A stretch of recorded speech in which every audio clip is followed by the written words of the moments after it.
Bueno, empezamos, si les parece, vamos comenzando de a poco. Buenas tardes a todos y a todas. Bueno, espero que estén bien, ya estamos grabando, así que pongan buenas caras. Eh, bueno, lo que nos toca ahora es la clase de trabajo y género, para poder pensar las problemáticas que ocurren en el mundo del trabajo en clave de género. Así que vamos a ver un videíto, pero antes hago algunas preguntas. Preguntas para que anoten allí. Que es, la pregunta es, ¿la participación de las mujeres en el trabajo es similar a la de los varones? Primera pregunta. La otra pregunta que les hago es, ¿cuáles creen que pueden ser las causas de las desigualdades entre las mujeres y varones en el trabajo?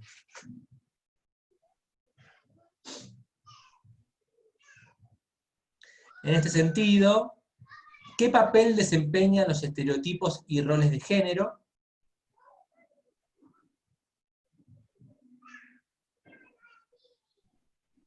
Y por último, para pensar, dado que ustedes van a ser prontamente licenciados, licenciadas de administración,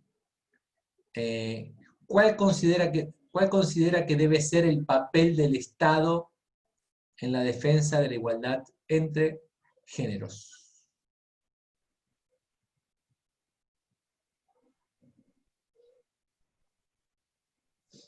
¿Y cuál es el papel de las mujeres? ¿No? También las mujeres tienen un papel fundamental en esto.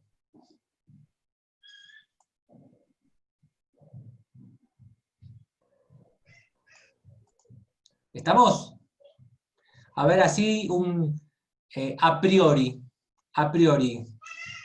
¿cuáles son las causas, cuáles son las causas de la desigualdad entre las mujeres y los varones? A ver, a priori, ¿cuáles son las causas? ¿Quién se anima a decirme algo así impresionísticamente o lo que se le ocurre, lo primero que se le ocurre? Fuerza física, tal vez. ¿La fuerza física? Se subestima de que la mujer tiene menos fuerza que el hombre para determinadas tareas. Bueno, ahí vamos a anotarlas. Bien. ¿Qué más?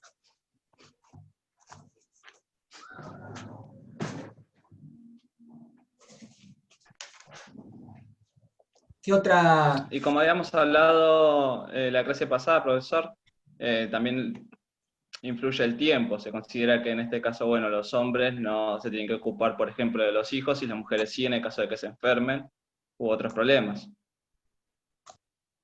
Bien. ¿Qué más? También como vimos, la necesidad que tiene el capitalismo de la reproducción, entonces como que a la mujer la pone en ese rol de reproducción y al hombre en el rol de trabajador, que tiene que ir a la fábrica a trabajar. Bien. ¿Con qué texto vimos eso, Nara? Con el texto, uy, no me acuerdo el nombre del autor.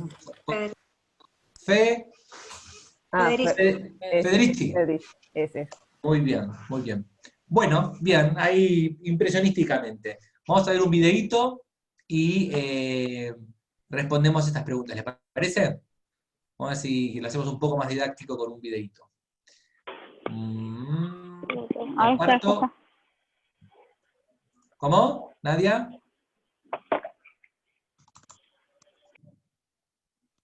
Bueno, vamos a compartir. El videíto. ¿Dónde estás?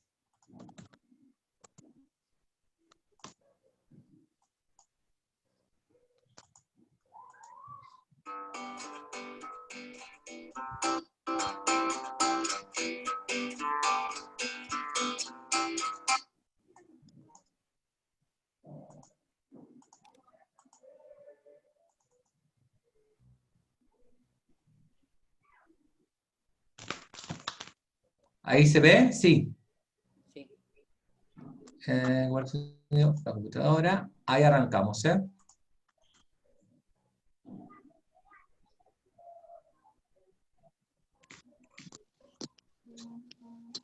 Si la compu me funciona. Ahí está.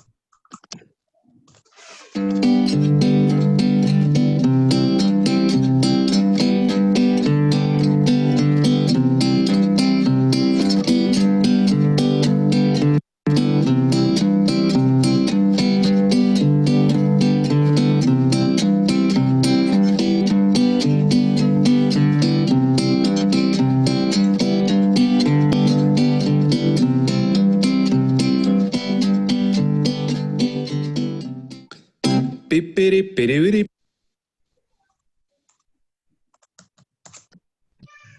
piribiri, pipi, pipiri, piribiri, pipi, pipiri, piribiri, pipi, pipiri, piribiri, pipi.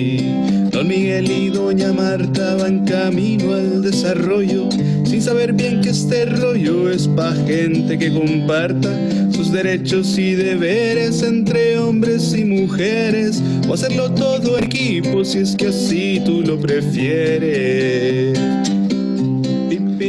Falta de acceso a puestos de toma de decisión y cargos públicos.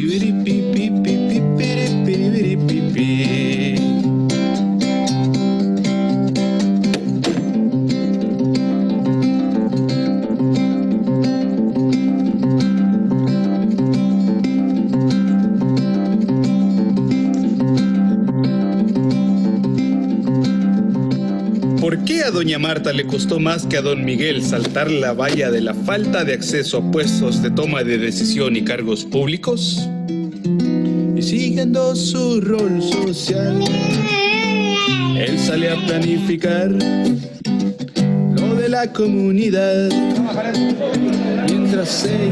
mientras ella se dedica al hogar.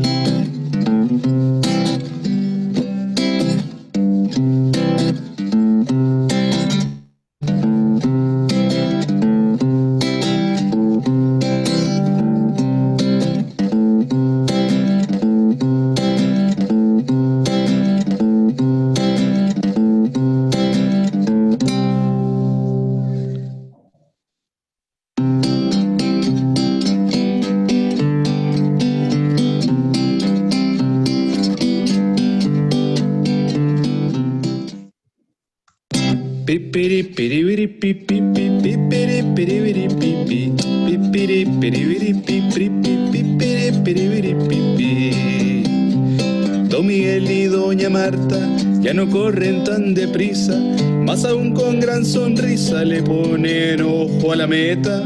No saben que mucho reto les espera en el camino, han de guardar energías para llegar a su destino. Falta de datos.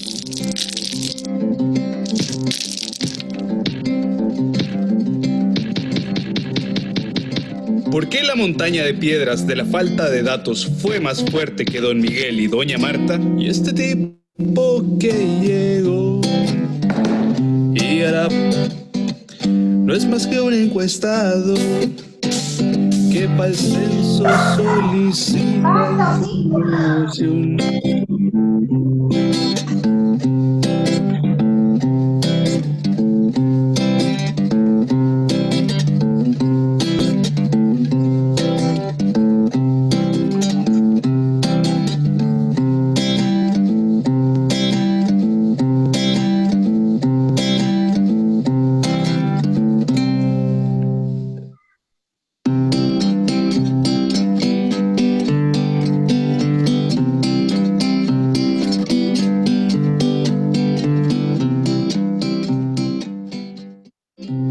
Don Miguel va caminando y detrás va doña Marta, a quien las manos hinchadas ya la tiene medio harta. La senda se va estrechando a la altura del arroyo, hay que llegar a la meta del camino al desarrollo. Prejuicios y estereotipos. ¿Por qué los prejuicios y estereotipos pesan tanto sobre el saco de doña Marta? A doña Marta su mamá y a don Miguel su papá Desde muy temprana edad les dictaron cómo actuar. Martita bonita, deberá ser siempre una princesita limpia y educadita. Miguel, este mundo es cruel y a tu futura esposa deberás proteger.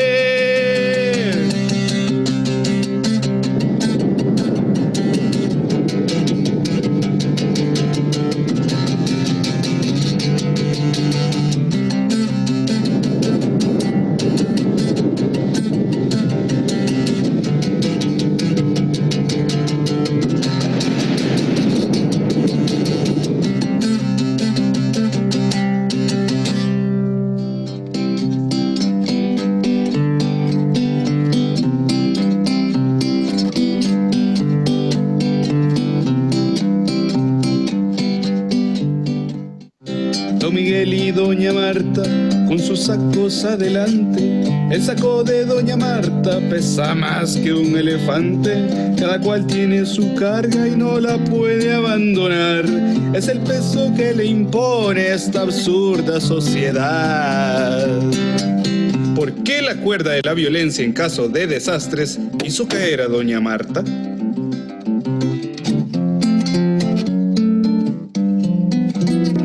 Después de la inundación que la casa se llevó, el albergue resultó muy distinto a lo que ella imaginó.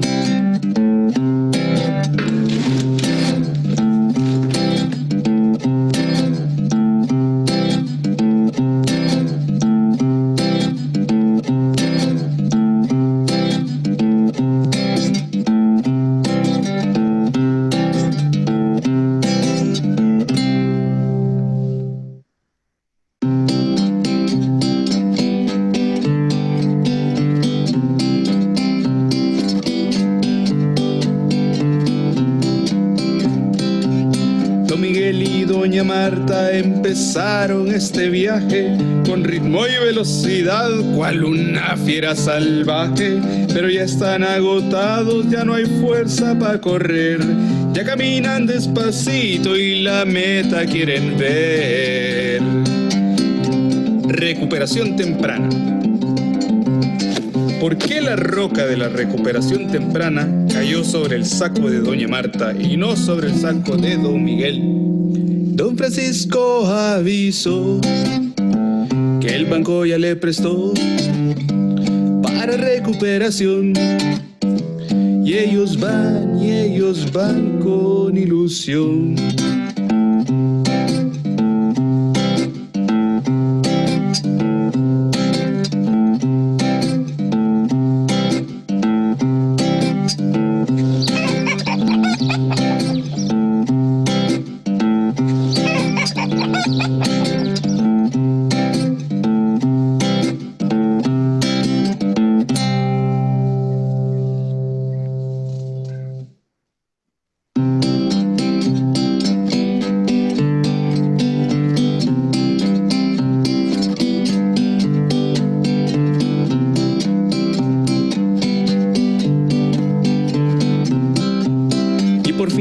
Un buen trecho, esa meta está a la vista.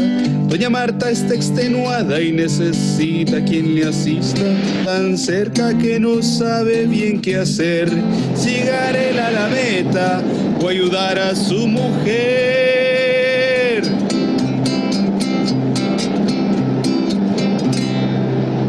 A la meta todas y todos han de llegar.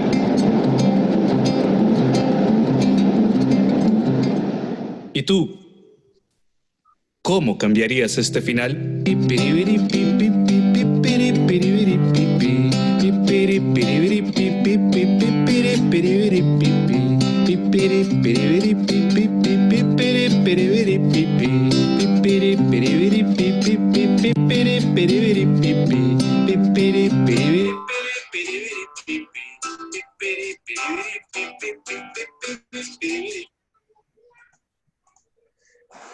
Bueno, ahí pasó el videíto. digo, el videíto es un video producido en Honduras y sobre todo apunta a situaciones de crisis, de catástrofes, como es de alguna manera la situación de violencia, o la situación de imposibilidad, o la situación más dificultosa para las mujeres en relación para los varones, ¿no?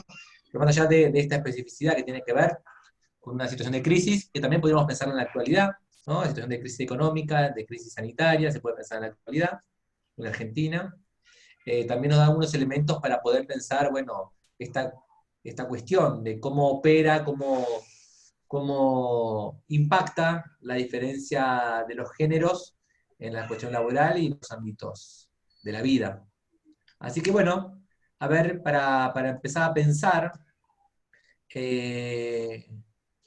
a ver si el videito iluminó algo de lo que comenzamos la clase.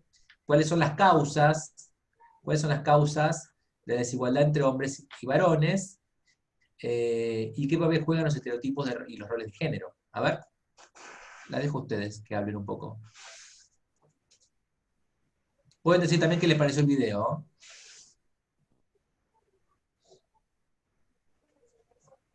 La verdad, profe, el Nadia, final, sí, sí, buenas tardes. ¿cómo andás? Yo lo cambiaría por un acompañamiento más del hombre hacia la mujer. Igual se tendrían que cambiar un montón de cosas durante el proceso del camino hacia la meta. Pero si Sí, van los dos de la mano, puede ser que lleguen más rápido. está perfecto lo que decís, Nadia. Lo que pasa es que para que el hombre vaya de la mano, implica romper de alguna manera con esa construcción de la masculinidad que impera en la actualidad y sobre todo con los privilegios que la masculinidad nos da a los varones en el desarrollo de la vida, porque lo que está planteando el videito es esto, la vida, el desarrollo de la vida, el crecimiento, el desarrollo de la vida, el devenir de la vida, y cómo, bueno, en ese devenir, a la mujer la mochila es un poco más grande, usted me dirá por qué más grande la mochila, que la que llevamos los varones, quizás lo que vos decís, Nadia, está buenísimo, ahí es compartir la mochila, es decir, distribuir el peso de la mochila entre varones y mujeres, pero para distribuir el peso de la mochila de los varones, que pesa menos, hay que renunciar a algunos privilegios que tenemos. Y bueno, en general, para renunciar a esos privilegios, es una estructura muy fuerte de relaciones entre los géneros. Hay que trabajar mucho para renunciar a esos privilegios. Ni no sé, A ver, yo siempre lo hablo con mi marido, debe ser que por eso yo lo digo así, yo tengo un compañero, no tengo un sí, marido que me mantenga a un esclavo, sino un compañero sí, de vida, que vamos los dos de la mano. Por eso lo digo así. Si bien cada familia es un mundo y cada mujer sabe a lo que se enfrenta o lo que lleva puesta la mochila, es una carga pesada. Yo durante mucho tiempo lo hice sola, la mochila esa, la llevé sola. Hasta que, bueno, tuve un compañero. Pero no todos los hombres son así yo sé que muchas me van a odiar, pero no creo que todos los hombres sean así como dice el video. no, Si bien claramente, Nadia, no, hay muchos, claramente los hombres son todos distintos, hay varones, digo, podríamos decir, más tradicionales, más patriarcales, podríamos decir, hay varones que reflexionan más sobre su lugar en el mundo, su lugar en el trabajo, su lugar respecto con las compañeras, la mujer que decide vivir su vida. Claramente no somos todos iguales los varones, no obstante, quizás en tu caso pueda ser que tengas un compañero de vida donde los dos tiren por igual digamos, del carro, podríamos decir, no obstante, el mundo en el que vivimos nos facilita mucho más los accesos, por ejemplo, a los trabajos, a los varones que a las mujeres. Eso por más que seamos compañeros, no compañeros, digo, por más que que uno opine lo que opine, la estructura laboral, por ejemplo, que es lo que nos interesa, está basada sobre una profunda desigualdad entre hombres y mujeres. Profe, A ver, Gabriela, dale. yo lo que vi en el videíto es que, por ejemplo, al hombre se le facilita en los trabajos, que tiene las herramientas, justamente lo que decía, que tiene las herramientas para llegar a tener ese trabajo. Y en ese momento no se ve el trabajo de la mujer, que queda denegado a la familia, que sigue siendo un trabajo, y también se ve cuando el censista, por ejemplo, va a la casa, que censa únicamente el trabajo del hombre, siendo que la mujer está haciendo un trabajo, pero eso no se refleja en ningún censo. Entonces es como que la división de trabajo está estipulada por la sociedad y por una normativa que es un estereotipo que ya está dado así, y tendría que cambiar muchas cosas de parte del Estado y de la sociedad misma como para que eso se revierta. Bien, bien, bien, Gabriela, bien. A ver, ¿qué más por ahí? ¿Qué pueden decir? Yo puedo decir Nada. que nada, como decía en una parte, que ya la mamá y el papá los condicionaba ya de pequeño a la nena a ser una reina que obedece, que es limpia, que es toda divina, y al hombre como el superhéroe que puede contra todo. Y creo que esa es la construcción social que ya nos van dando desde chiquitos, y ya nos van metiendo como en la cabeza el chip del rol de la mujer y el rol del hombre, y creo que de ahí se debe empezar la transformación, y después, bueno, obviamente aumentarlo a una escala mayor, ¿no? Ahí hay una clave fantástica que dice Nara, que es, bueno, ¿cuándo aprendemos estos roles, estos estereotipos, esta idea acerca de lo masculino y lo femenino? ¿Cuándo lo aprendemos? Bueno, lo aprendemos desde la temprana infancia, desde que nacemos. Y está bueno lo que dice Nara en relación a lo que dijo Mónica, antes del videito dijo esto de que, bueno, el hombre es más fuerte que la mujer, ¿no, Mónica? ¿Te acordás que arrancaste diciendo eso? Y está bueno porque no hay nada biológico que determine o que condicione o que configure la idea de que el hombre es más fuerte que la mujer.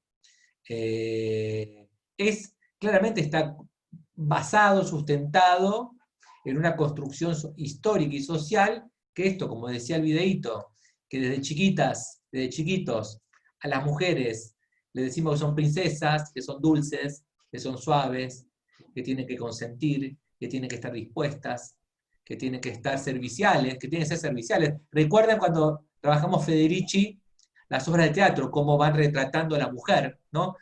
Recuerden que al comienzo retrataban a las mujeres, recuerden las obras de Shakespeare, retrataban a las mujeres como locas, brujas, insumisas, y una vez que se instala ese disciplinamiento social sobre las mujeres, aparece esta idea de mujeres dulces, reinas, princesas, ¿no?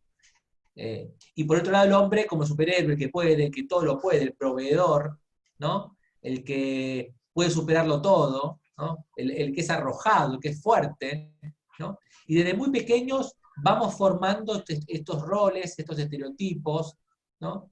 El hombre y la mujer. Recuerden también que en muchos lugares de la Argentina, en muchas provincias, en muchos pueblos, en muchos lugares, se conmemoran fiestas de las princesas y de las reinas.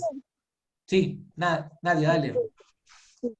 Esa parte que usted está diciendo, que nos enseñan a ser princesas de chiquitas o reinas, se relaciona con su texto donde habla que los hombres van a trabajar a los yacimientos de YPF y son hombres, porque son más fuertes, porque es trabajo de hombres, y las mujeres tenían que estar en la casa.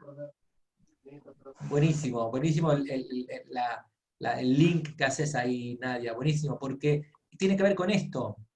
Desde muy temprana infancia se van moldeando esos estereotipos, ¿no? Se van construyendo, y en el texto que ustedes leyeron, este que yo escribí, de Machos que se la bancan, en la época de YPF estatal, esto estaba bien definido. Había un lugar de conmemoración de las mujeres, que eran las reinas, las princesas, que eran el modelo a seguir, dulces, suaves, ¿no? virginales también, la idea de la virginidad también, ¿no? Y los hombres rudos, fuertes, vinculados a la idea del aguante, a soportar. Recuerden, ahí hay una foto, no sé si, a ver, déjenme que se las voy a compartir para que la vean. A ver si... una foto sobre el... No sé si alguna compañera o compañero es del sur de la Argentina. ¿Algunos de Comodoro Rivadavia por ahí del sur? ¿O conocen?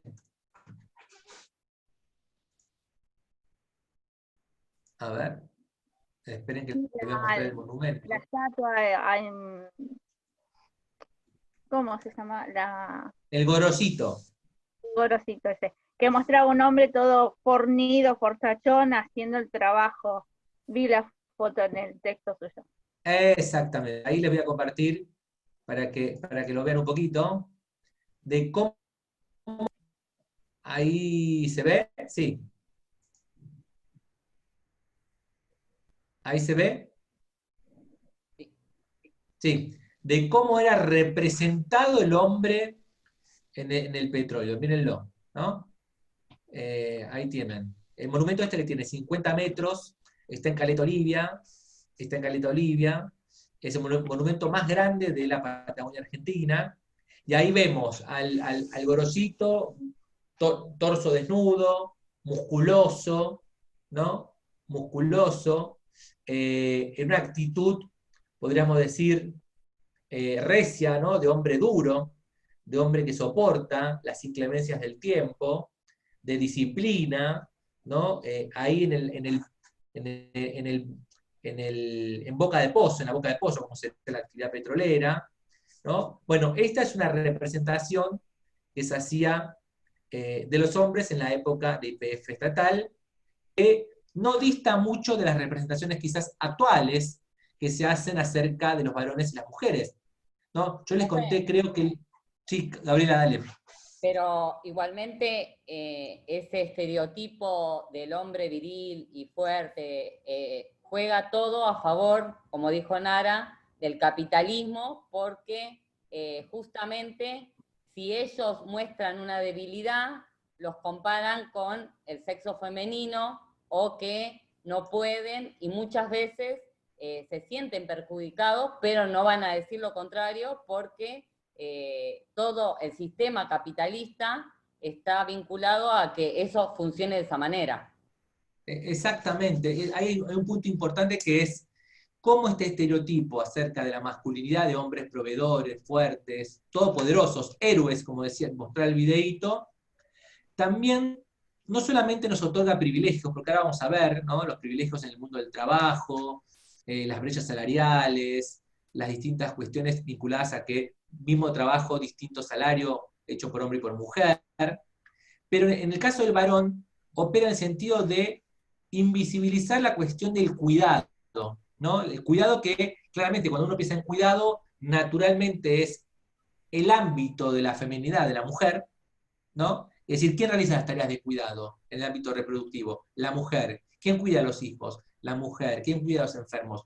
Mayoritariamente son tareas de mujer, y mucho menos tareas de varones, pero también la idea de cuidado físico propio, personal, ¿no? A los hombres, por ejemplo, cuidarse el físico, cuidarse, en el caso de los petroleros, cuidarse sus manos, cuidarse de los raspones, cuidarse de los golpes, es cosa de señoritas, es cosa de mujeres.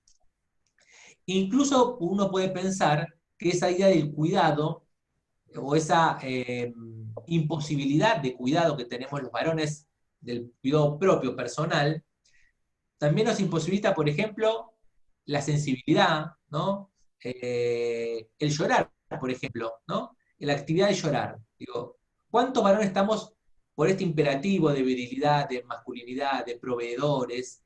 Estamos imposibilitados, por ejemplo, de llorar, ¿no? Ustedes piensan, que la vez pasada discutía con un amigo, ¿cuándo lloramos los varones? ¿Cuándo lloramos los varones? Por ejemplo, en un partido de fútbol, cuando pierde nuestro equipo, cuando pierde la selección de fútbol, los futbolistas de la selección lloran, sienten la patria, sienten ahí el calor de la bandera. A Messi le pedimos que llore cuando pierde, no sé, digo, en los partidos de fútbol, ¿no le pedimos a Messi que llore? ¿Qué le estamos pidiendo a Messi? ¿Que tenga sensibilidad? No, que sienta la patria. Es decir, el varón tiene permitido llorar en momentos de la patria, en momentos de la bandera, en momentos heroicos, digamos, pero no tiene permitido llorar en momentos de dolor físico, de dolor, digamos, de sentimental, de sentimiento, de un dolor vinculado a la paternidad, ¿no? Esto se ve bastante, la cuestión de en qué momento lloran los varones. Cuando pierde nuestro equipo de fútbol, ahí cuando está vinculada la cosa del fútbol, del ámbito masculinizado, de la cosa del saber de lo masculino, ¿no? Pero cuando hablamos de cuidados personales, del cuidado del cuerpo, ahí hay un temita que, bueno, obviamente no es monolítico, hay debates en la actualidad, sobre todo a partir de las movilizaciones y del activismo feminista, ¿no? Que esto está en movimiento, está en cambio, pero sigue operando esta idea del hombre proveedor, el hombre que mantiene la familia. De hecho, cuando en los momentos de desocupación, cuando hay desocupación, hoy por ejemplo, en la actualidad, podemos decir, la desocupación opera de manera distinta o impacta de manera distinta entre hombres y mujeres. No es lo mismo un varón desocupado que de alguna manera se rompe ese rol de proveedor, ese rol de poderoso, viril, que la mujer desocupada, no es lo mismo. Por ejemplo, en la década del 90, donde la desocupación se elevó a un número muy importante en términos históricos, en algunas ciudades donde se llevaron adelante privatizaciones de empresas del Estado, por ejemplo San Nicolás, que estaba la ex siderúrgica Somisa, o YPF, había situaciones de suicidios de varones, porque no soportaban no alcanzar, digamos, el imperativo del proveedor de esa masculinidad viril, que en el caso de las mujeres no opera.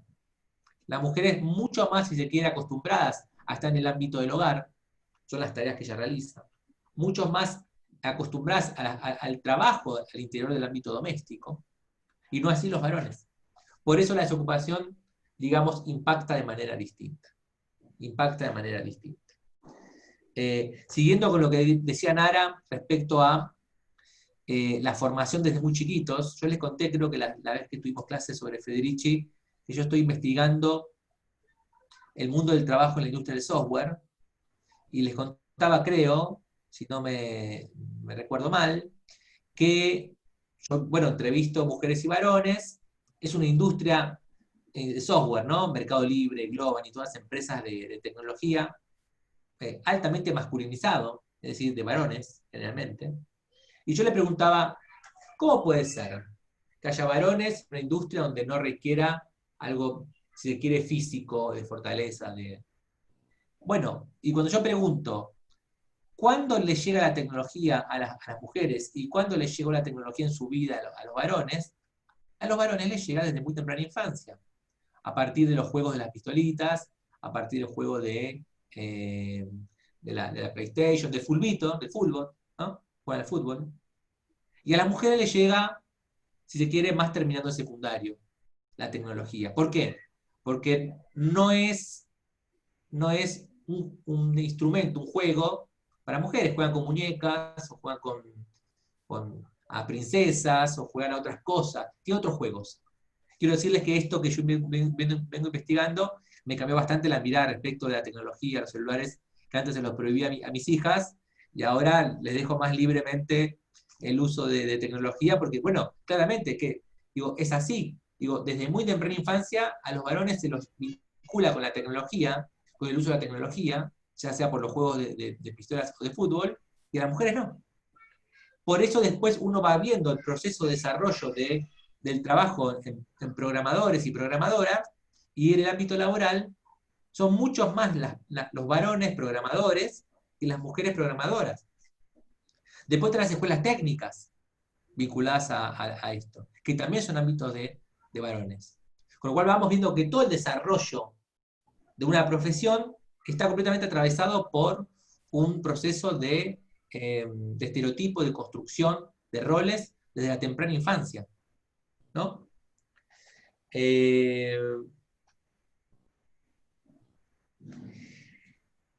Y lo otro que apareció en el videíto, no sé si se dieron cuenta, la cuestión de la violencia sexual, ¿no? En el momento cuando la mujer va a este lugar de refugio, si se quieren, y es... ¿Te pusiste otra pila? A ver, esperen que Papi, llegó mi hija. Vení, ¿te pusiste otra vení, pila? vení. ¿Te pusiste otra pila? Mirá. Saluda. Hola. Hola, buenas tardes. Hola.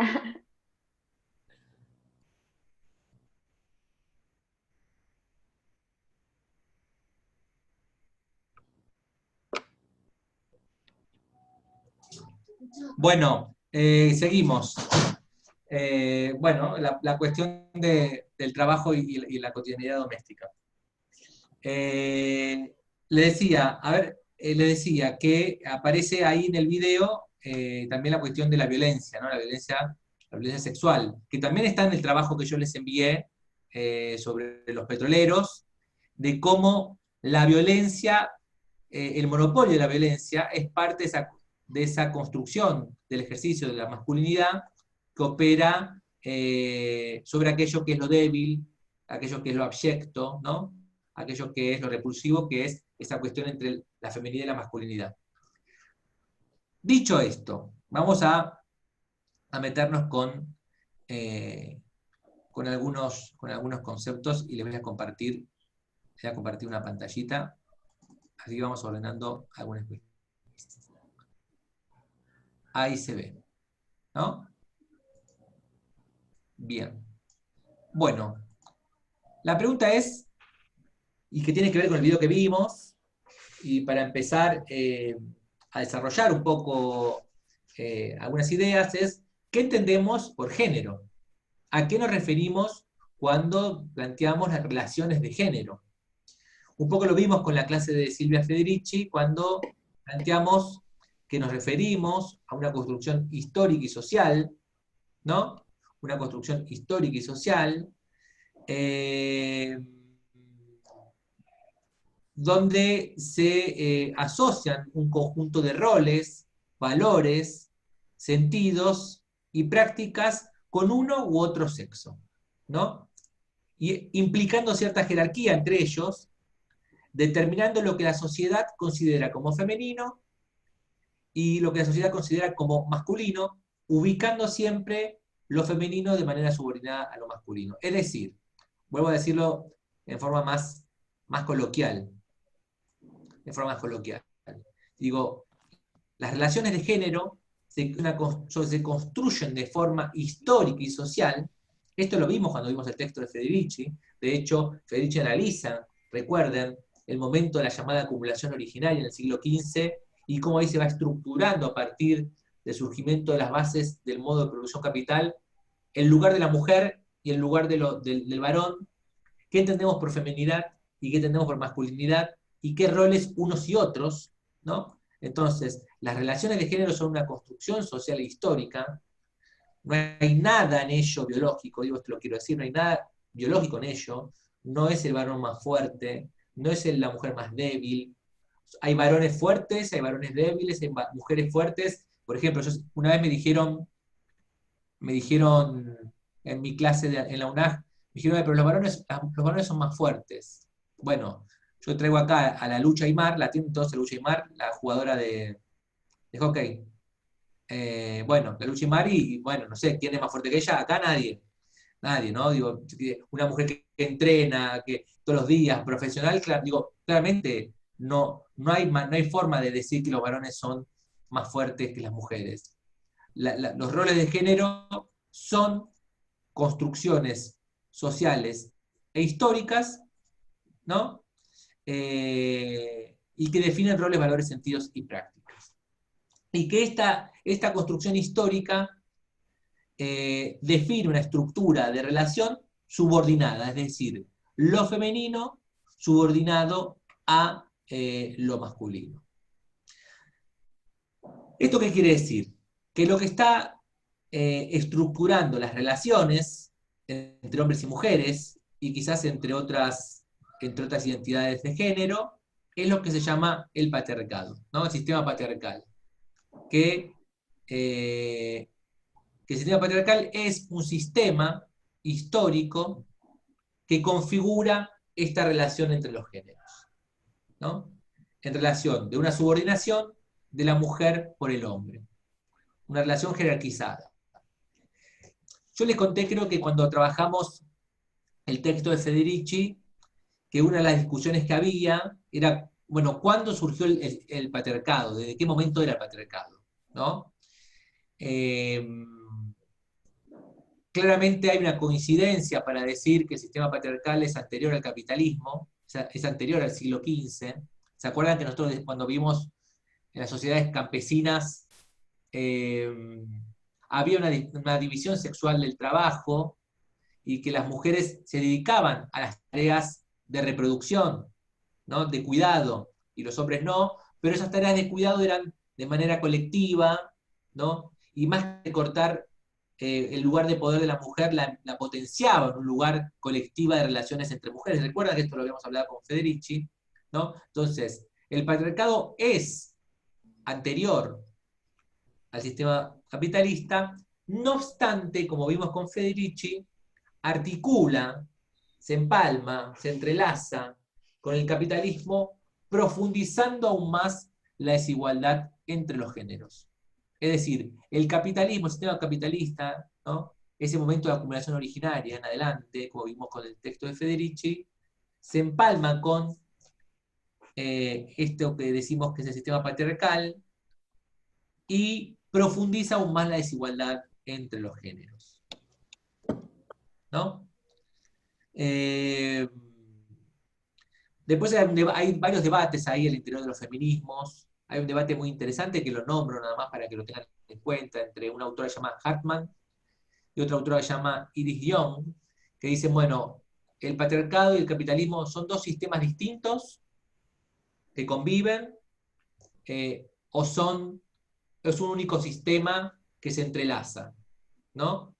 O es un único sistema que se entrelaza. Esta idea, que parece a priori inocua, no lo es. ¿Por qué? Porque si pensamos que son dos sistemas distintos, la lucha política van a ser distintas, ¿no?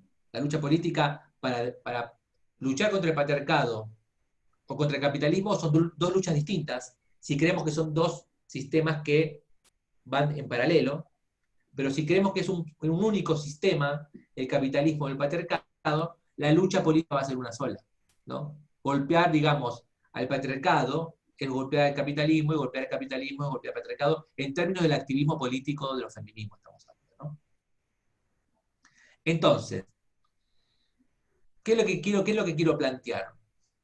Que esta estructuración entre los géneros, sobre todo entre lo masculino y lo femenino, que es histórico y social, y que configura jerarquías sociales, ¿no? Ahí nos decía Nadia que ella tiene un compañero que comparte las tareas de manera igualitaria, etc. Ahora bien, eso puede ser seguramente lo que sucede al interior del hogar de Nadia, pero cuando uno sale al mundo laboral o al mundo social, lo que vemos es cotidianamente cómo opera esta jerarquización entre los géneros, ¿no? Cómo opera constantemente la jerarquización entre los géneros, ¿no? El videíto un poco nos demostraba esto. Cómo opera en el trabajo, ¿no? Que muchas veces, y vamos a meternos un poquito más en detalle, muchas veces los puestos de trabajo son más dificultosos para acceder a las mujeres que los varones, que los puestos de relaciones de poder de empresas son más fáciles de acceder para los varones que para las mujeres. En los momentos de desocupación, por ejemplo, cuando medimos desocupación, en los momentos de desocupación es mucho más pronunciada la desocupación entre mujeres que entre varones. Y cuando, por ejemplo, se empieza a elaborar datos estadísticos acerca de las tareas en el hogar, de las tareas de cuidado, de las tareas domésticas, irrefutablemente, vuelvo a decir, irrefutablemente, son mucho más llevadas adelante, diría casi el 90% de las tareas son llevadas adelante por mujeres más que por varones. Muchas veces el varón, al interior del hogar, ayuda, la idea de que ayuda, ¿no? De que ayuda. Pero ahora bien, las tareas del hogar, que son muchísimas tareas en el hogar, son muchísimas, son mayoritariamente, irrefutablemente, llevadas adelante por mujeres. De hecho, alguna vez hicimos un ejercicio en la clase que estuvo bueno, todo esto cuando era presencial, ¿no? Que decía, bueno, hagamos una vez una compañera me dijo, una compañera estudiante, me dijo, ahí salió la idea, en mi casa hacemos tareas por igual, perfecto, hagamos una nota de campo, dijimos, hicimos un ejercicio, ¿no? Notas de campo. Llevemos cotidianamente registro de qué tareas hay en el hogar, quién las hacen y quién las llevan adelante. Y lo interesante que salió en ese ejercicio que hicimos una vez en la UNAG, en mi clase, es que las tareas, en primer lugar, que las mujeres hacen más tareas que los varones, sin lugar a dudas, pero que las tareas rutinarias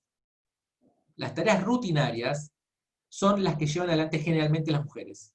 Por ejemplo, cocinar todos los días, a la noche y a la mañana, ¿no? Tipo poner la milanesa en el aceite, hacer la papa frita, poner el pollo, no sé, todo el día. Y el varón, por ejemplo, hacía tareas, por ejemplo, de cocina, pero que uno podría decir que son, digamos, casi diría gourmet. El varón cocinaba el sábado, te hacía, no sé, la paella con todos los ingredientes. Es decir, ¿qué es lo que está pasando? Era interesantísimo esto que estoy diciendo. Las tareas rutinarias y desvalorizadas, las invisibilizadas, poner la milanesa y la papa frita todos los días, por ejemplo, digamos, que coman milanesa y papa frita, las hacían las mujeres, y el trabajo, digamos, reconocido, complejo, ¿no? Agasajo a mi familia, un aplauso para el asador, un aplauso para el que hizo la paella, no sé, digo, cualquier cocina, un aplauso para el que hizo el cerdo, ¿no? Con acheto balsámico y no sé, y castaña de cajú, lo hacían los varones, ¿no? Y acá aparece, de vuelta, las tareas rutinarias, sin prestigio social, podríamos decir, las llevan adelante las mujeres, y las tareas cotidianas, las tareas en el hogar, con cierto prestigio, ¿no? Es decir, una comida más elaborada, ¿no? Una salida, hoy salimos al parque a pasear, ¿no? Una vez a la semana, mientras que la mujer lleva adelante todas las tareas de la vuelta de manzana, que es aburrida, cotidiana. Es decir, se diferencian las tareas al interior del hogar, y estuvo sumamente interesante ese ejercicio que hicimos de poder registrar y objetivar las tareas que se hacen al interior del hogar y al interior del ámbito doméstico, ¿no? Que son tareas, como bien sabemos, invisibilizadas, tareas que no tienen prestigio social. Entonces, volviendo a la pregunta, al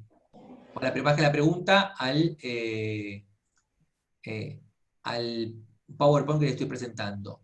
Lo que está organizando la relación entre hombres y mujeres al interior del hogar, en el trabajo, es esto que llamamos sistema patriarcal, ¿no? Y vuelvo a decir, porque esto pareciera que, como yo digo, no hay nada biológico en esto, sino que es una construcción social histórica, pero como decíamos la vez pasada, son 500 años de historia sobre nuestros cuerpos individuales. Son 500 años de historia que están accionando, determinando, condicionando nuestras acciones y nuestras prácticas. No es moco de pavo. No es porque decir histórico y social es liviano, ¿no? Y digo, bueno, es biológico, ¿no? Entonces, bueno, son 500 años de construcción del lugar de la mujer y del varón. Para que esos varones, ustedes que vieron petroleros, se corten un dedo y sigan trabajando y no sientan dolor, hay 500 años de historia ahí para construir el macho viril, que aguanta, que resiste, ¿no? Para que una mujer haga la tarea del hogar cotidianamente y sienta que, como yo les dije en mi clase al comienzo, muchas veces cuando se presentaban las mujeres, profe, me llamo, no sé, Gabriela Cavalieri, ponela la justo la tengo a Gabriela acá, no trabajo, mi marido trabaja. Y cuando indagas un poquito más tenés 3 pibes, o 3 pibas, o 3 chiques, y decís, pero eso no es trabajo. Pero la autopercepción de la mujer es que eso no es trabajo. Bueno, son 500 años de historia. Son 500 años de historia. O sea, es muchos años de historia.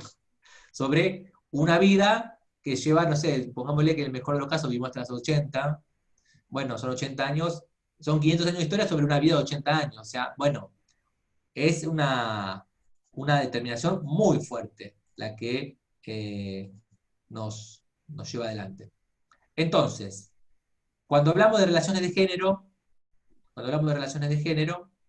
estamos hablando de esta estructuración entre los géneros a partir de esto que llamamos sistema patriarcal.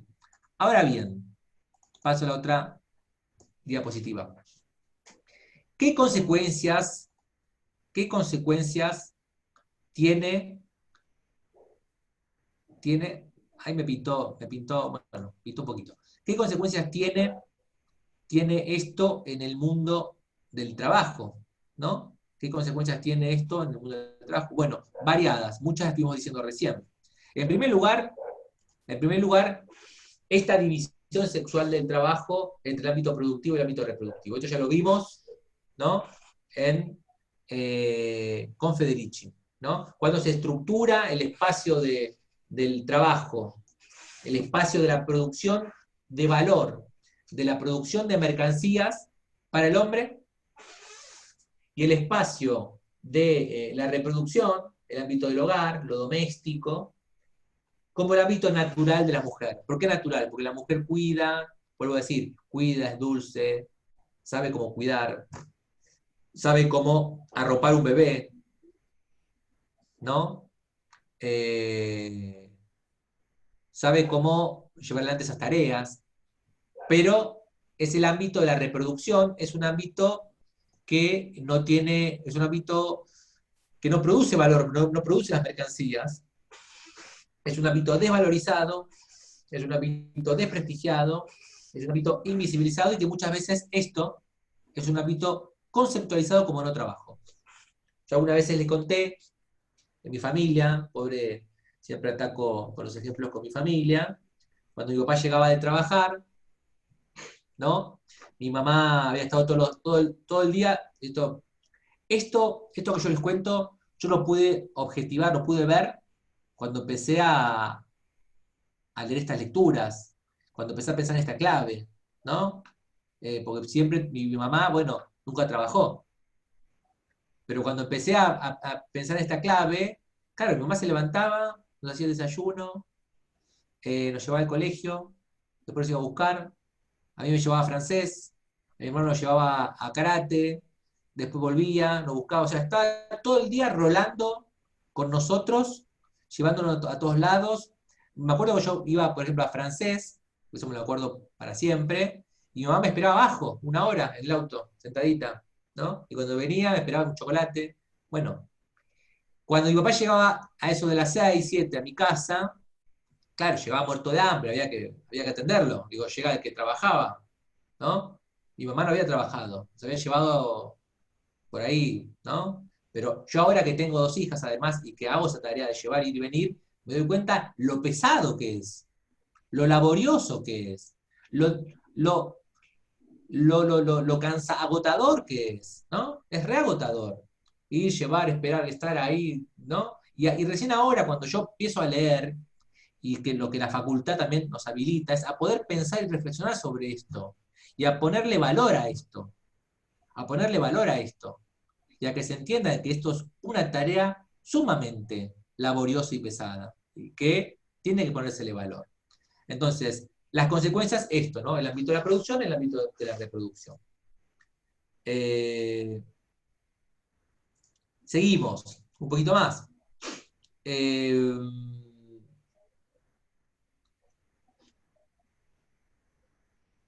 En términos del ámbito del trabajo remunerado, ¿no?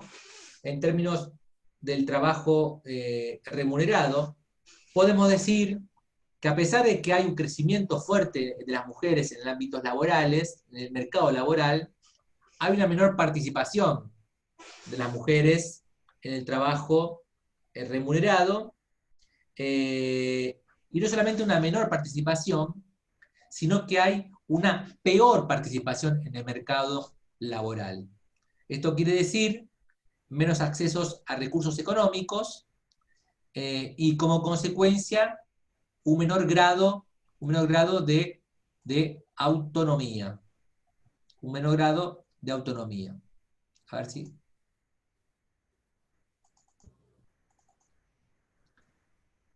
Un menor grado de autonomía. ¿Esto qué quiere decir? ¿Las mujeres participan menos en el mercado laboral? Sí. Y cuando se participa en peores condiciones. Es decir, muchas veces está la paradoja del mismo trabajo, remuneración distinta entre el hombre y la mujer. ¿No? ¿Por qué? Porque es mujer. ¿Por qué? Porque opera este sistema que llamamos patriarcado.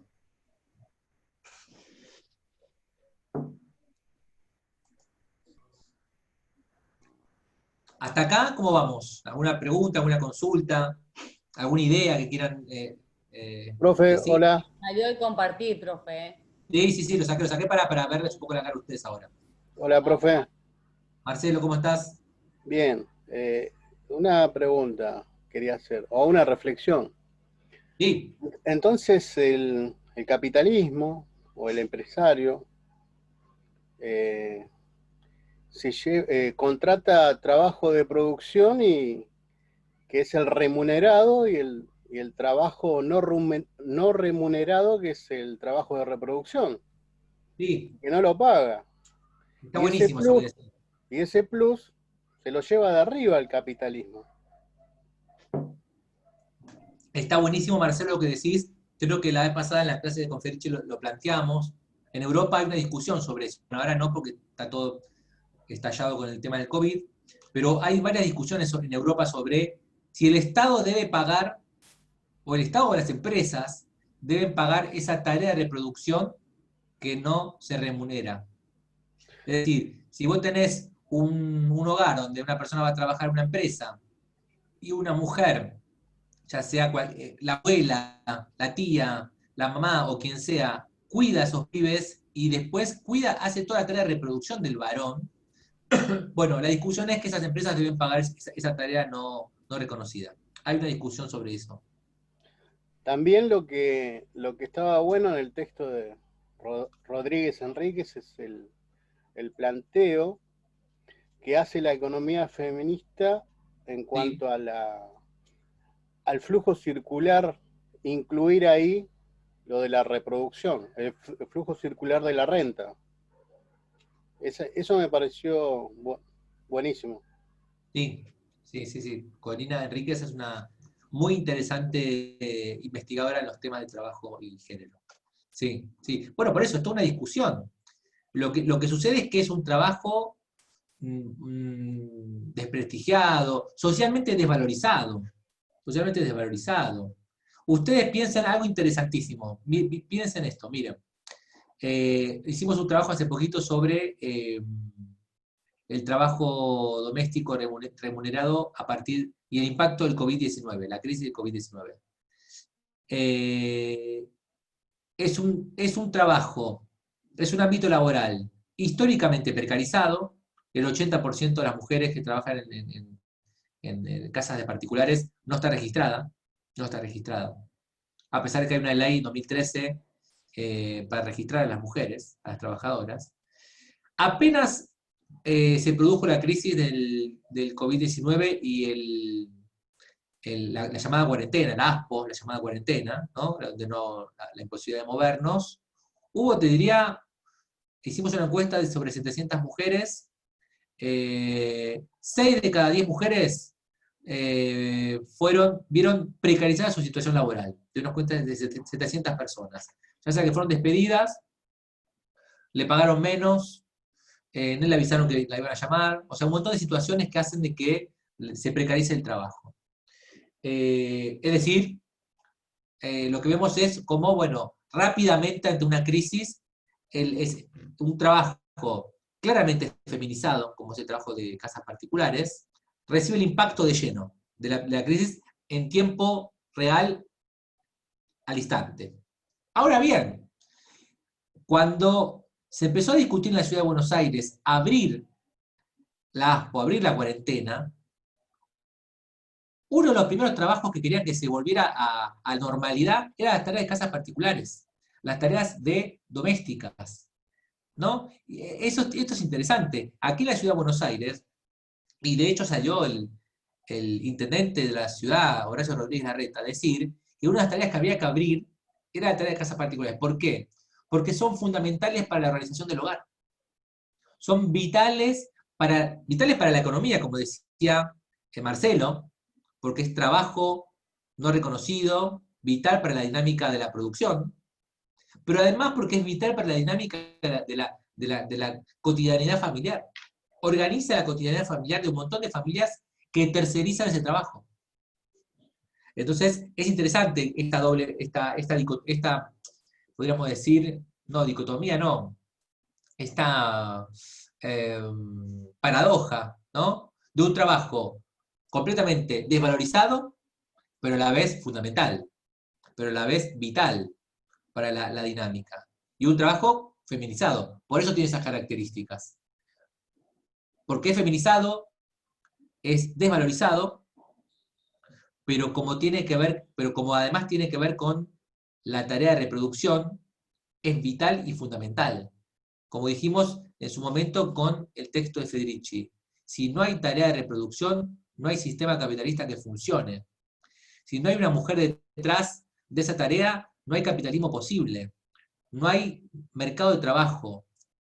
Porque, vuelvo a decir, todos y todas en algún momento somos cuidados por una mujer. Desde que nacemos, nos enfermamos o envejecemos. Con lo cual, no habría sociedad posible sin esa tarea vital. Lo que hay que empezar a pensar es que esas tareas de cuidado al interior del hogar son fundamentales. La paradoja es que son socialmente completamente desvalorizadas, ¿no? Es interesante pensar esta paradoja. Profe, aparte quería agregar a lo que estaba diciendo que, bueno, si bien son trabajos que no son remunerados, que son necesarios, tampoco están contemplados en la mujer, por ejemplo, cuando las coberturas sociales, o sea, no tienen la protección social que deberían tener para poder llevar adelante esas tareas, ¿no? Así es, María. Y la vez pasada tuvimos clase conmigo, alguna compañera, capaz que se acuerda quién fue, dijo sobre las jubilaciones. ¿Se acuerdan que hubo un debate sobre creo que fue Gabriela, me parece? Está silenciada, Gabriela, está silenciada. Que yo no fui, pero me acuerdo que dijo de las jubilaciones, que estuvo en debate el tema de que si tenían que ser, que era correspondiente o no darle la jubilación a una ama de casa que nunca había trabajado. Ese debate es fantástico. Y de hecho, yo viví ese debate. Hubo todo un debate donde se decía, ¿por qué le dan las jubilaciones a mujeres que nunca trabajaron? ¿No? Fueron amas de casa toda su vida. Por eso digo, hay cosas que son de risa, pero son graves. Porque una mujer que estuvo toda su vida haciendo el trabajo de ama de casa, ¿por qué no va a tener derecho a una jubilación? Como decía Marcelo. Si es pero trabajo, de hecho, me parece que ahora no está, ¿no, profe? Esa jubilación no está más ahora. Hubo un proceso durante el segundo gobierno de Cristina Kirchner que se acogieron muchas amas de casa y que generó un debate monumental, ¿no? ¿Por qué se le daba jubilaciones a mujeres que nunca habían trabajado? Y de hecho mi mamá tiene la jubilación, en ese momento sacó la jubilación de ama de casa y obviamente muchos hubo que dijeron, pero si nunca trabajaste. Claro, claro, claro, claro, claro, por eso. Por eso digo, bueno, ahí lo que está operando es esto, vuelvo a decir, estos 500 años de historia, ¿no? Esta construcción de la idea de no trabajo en el ámbito del hogar. Y que como vemos, y en la crisis del COVID-19, la ciudad de Buenos Aires está muy, muy apurada de que sean uno de los primeros trabajos que se abran a la normalidad, a las tareas normales, entre comillas. Entonces, Profe, yo quería decir algo.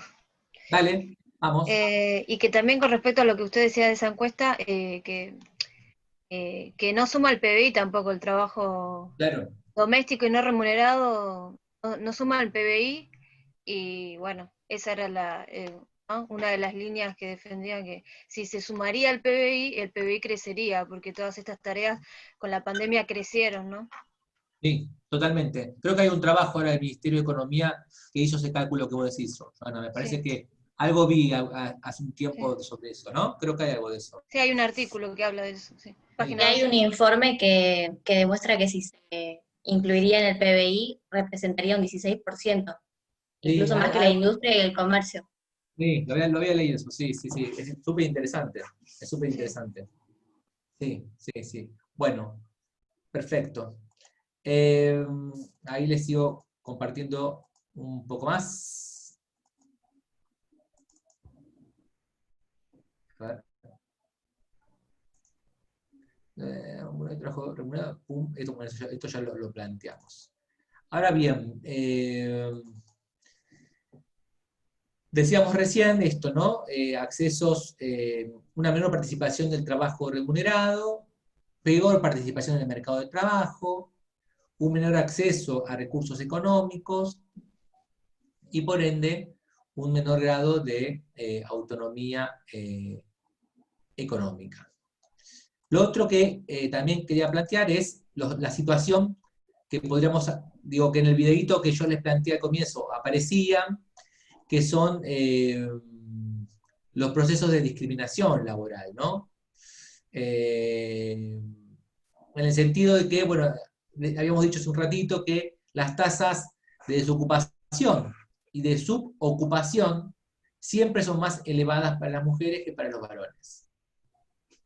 Y que, asimismo, perduran en los mercados laborales dinámicas de segregación, tanto vertical como segregación horizontal, ¿no? Cuando hablamos de segregación horizontal, decimos una sobrerepresentación de las mujeres en determinadas ocupaciones, generalmente identificadas como empleos de mujeres. Recién estábamos hablando de uno de los ejemplos característicos, paradigmáticos, que es el trabajo doméstico remunerado, que comprende tareas que habíamos dicho, recién estábamos diciendo, tareas de limpieza, lavado, planchado, cocción de alimentos, cuidado de niños, niñas, ancianos, cuidado terapéutico de enfermos, entre otras cuestiones, que se realizan al interior de los hogares, y que están enmarcadas dentro de una relación de trabajo en el cual la persona contratada recibe una remuneración a cambio, ¿no? Esta actividad es tradicionalmente, como veníamos diciendo, realizada por mujeres. Acá tengo algunos datitos que quiero darles. El trabajo, por ejemplo, de casas particulares, que recién estábamos hablando como ejemplo, se encuentra en uno de los trabajos peor pagos y más carentes de regulación y acceso a la seguridad social en el mundo. Recién lo decíamos esto. Se estima que el 90% de las mujeres que trabajan en tareas de trabajo doméstico, el 90% de estas mujeres están excluidas, por ejemplo, del sistema de seguridad social.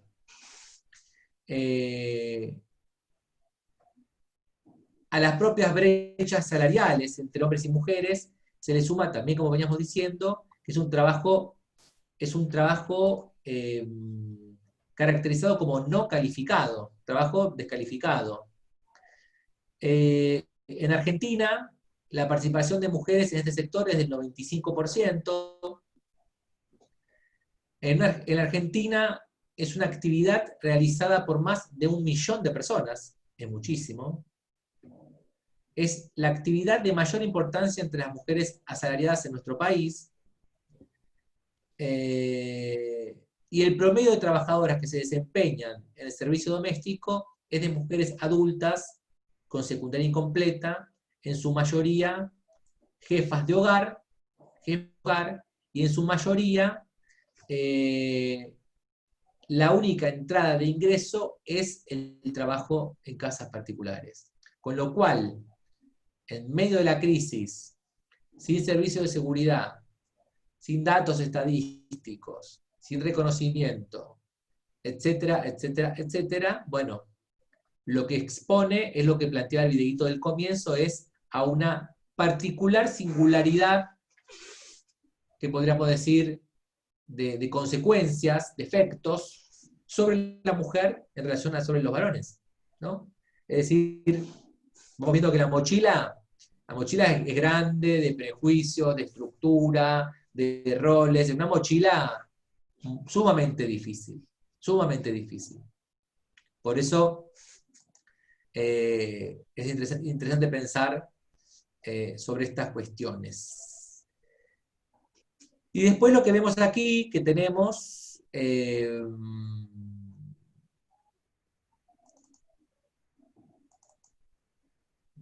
algunas características de algunos de los empleos, lo que ya conocemos, por ejemplo, como techo de cristal, ¿no? El fenómeno conocido como techo de cristal, es la mayor dificultad que presentan las mujeres para prosperar en sus carreras laborales, en relación con los varones. Son las barreras invisibles, podríamos decir, que impiden a las mujeres acceder a las escaleras laborales jerárquicas. El indicador más evidente de esta situación es la subrepresentación de las mujeres en las posiciones ejecutivas, lo que puede interpretarse además como una inequidad en el retorno a su inversión en educación y capacitación. Es decir, las mujeres chocan con una barrera en las escalas laborales más jerárquicas, ¿no? Esto se debe a 1000 situaciones: a prejuicios, a miradas respecto de que el hombre es más eficiente en el ámbito laboral, en ámbitos jerárquicos, a que la mujer se ocupa de las tareas domésticas, ¿no? Y claro, por ejemplo, en el ámbito donde yo trabajo, el CONICET, ¿no? En el ámbito de la investigación. ¿Qué vemos?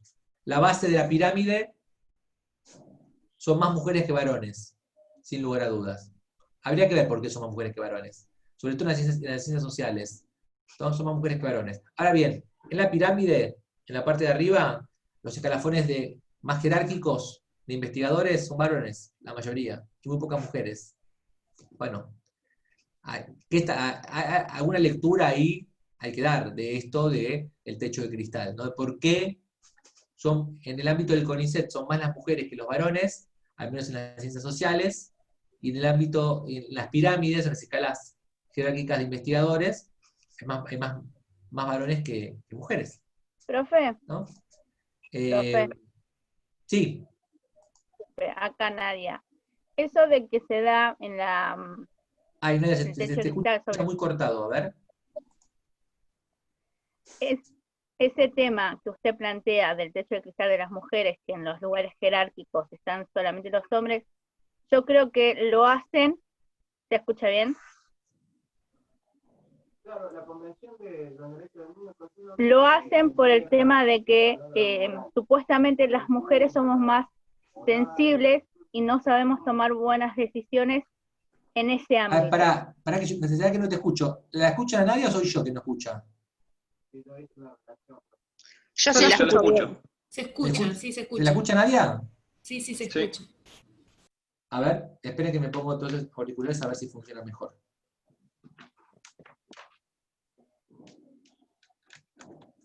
A ver ahí, Nadia.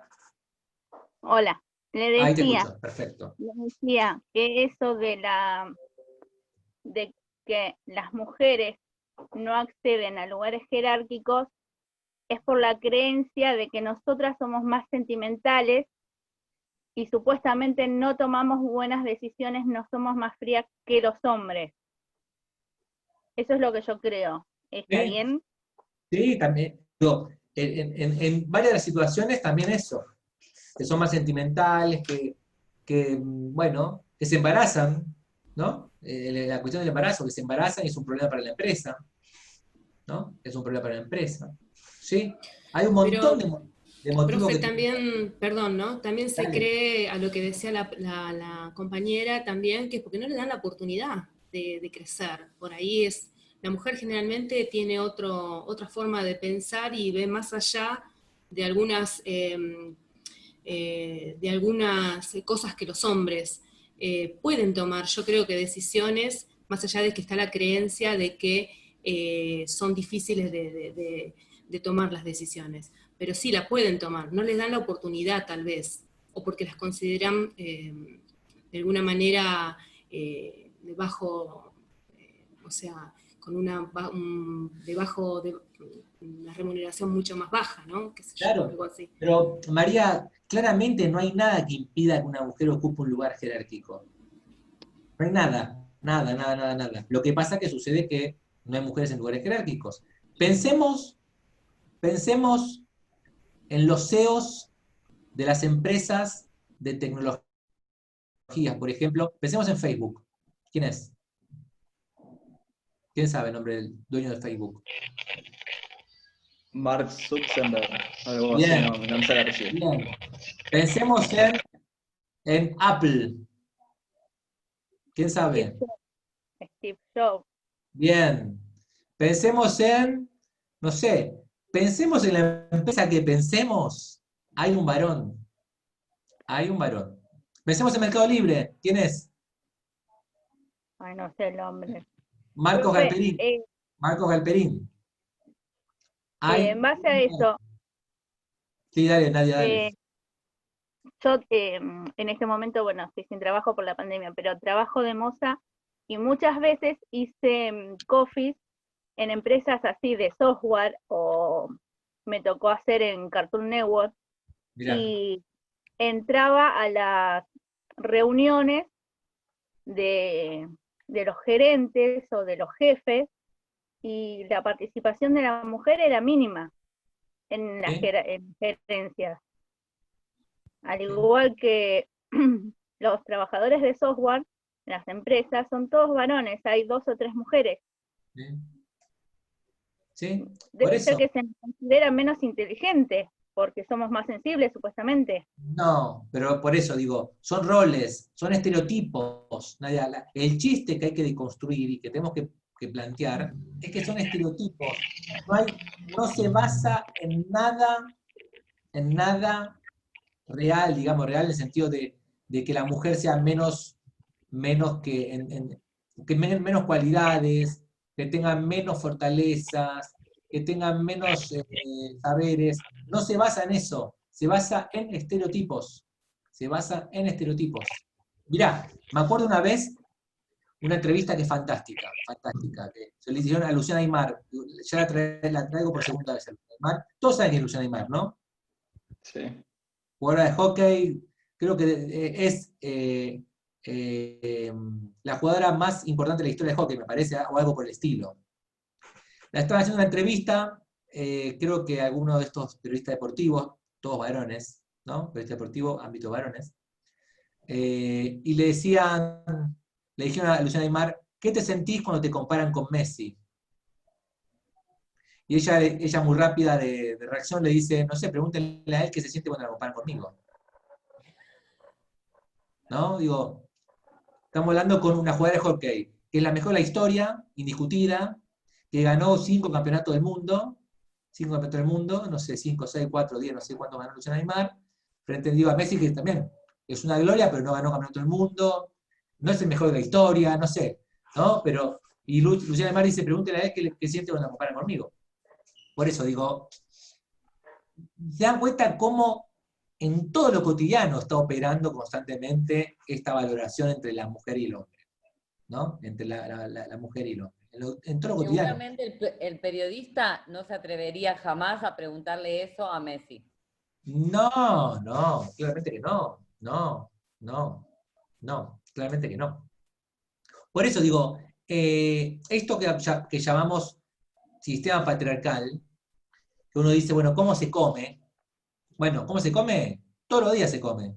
A toda hora se come y en todo momento, en los medios de comunicación, en los trabajos, en la universidad, en la cotidianeidad, en la calle. Todos los días, a toda hora, este sistema en el cual está organizada nuestra sociedad configura las relaciones sociales. Configura las relaciones sociales, sin lugar a dudas.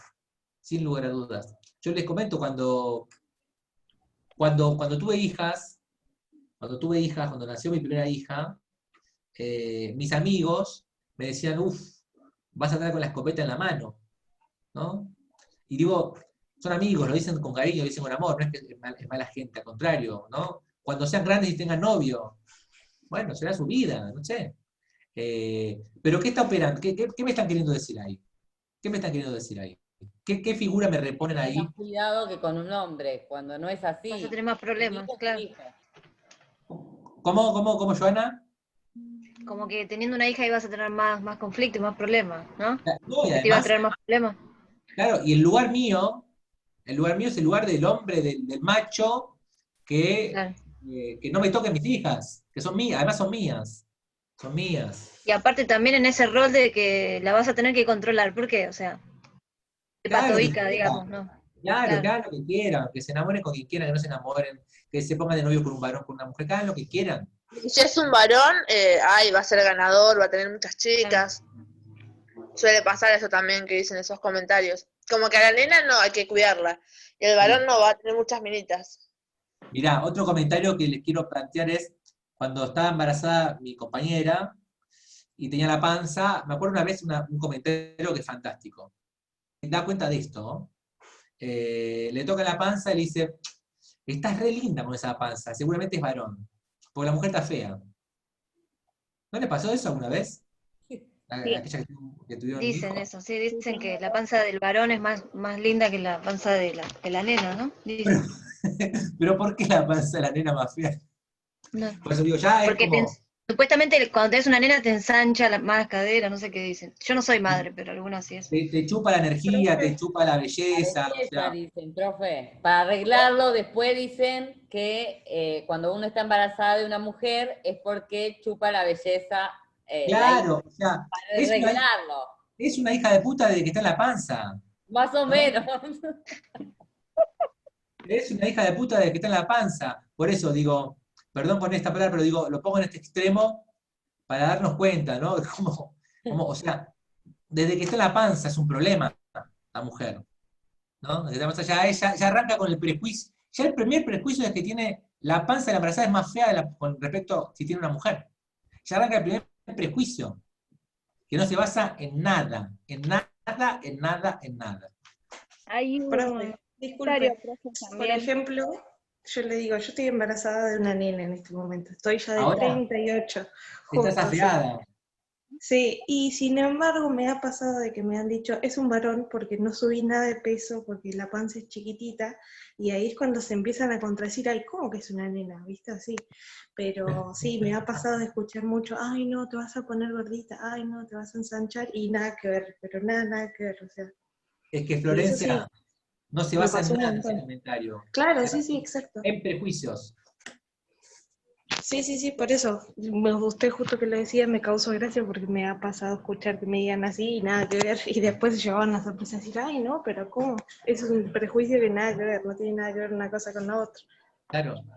No, lo que sí a mí es una preocupación, tener hijas, 2 hijas mujeres, lo que sí es una preocupación es en el mundo en el que ellas van a desarrollarse. Un mundo donde la desigualdad de género opera constantemente, donde van a tener menores oportunidades que por ser mujeres, y donde también sabemos todos y todas el ejercicio de la violencia que indudablemente en este mundo capitalista, patriarcal, opera sobre las mujeres.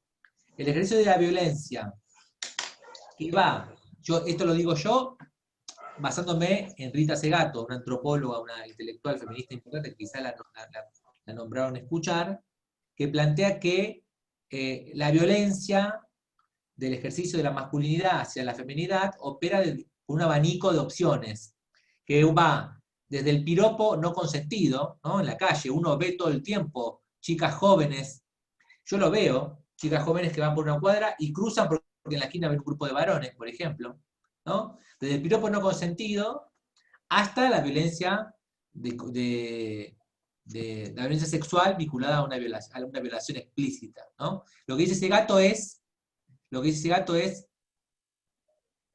la sociedad se horroriza por la violación cuando aparece una mujer violada, pero no dice nada con, digamos, con la batería de violencias anteriores antes a la violación, por ejemplo, los piropos, el decir algo, que tiene que ver con una matriz de la construcción de la masculinidad, un lenguaje, dice ese gato. El lenguaje de la masculinidad, el lenguaje de los varones, está vinculado a la violencia.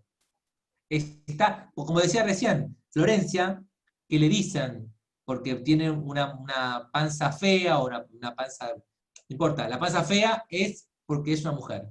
Bueno, es una situación de violencia, no es una violación, está claro, hay que diferenciar. Ahora bien, si el gato dice, es parte de ese lenguaje que tiene los mismos códigos que tiene que ver con el ejercicio de la violencia hacia la feminidad.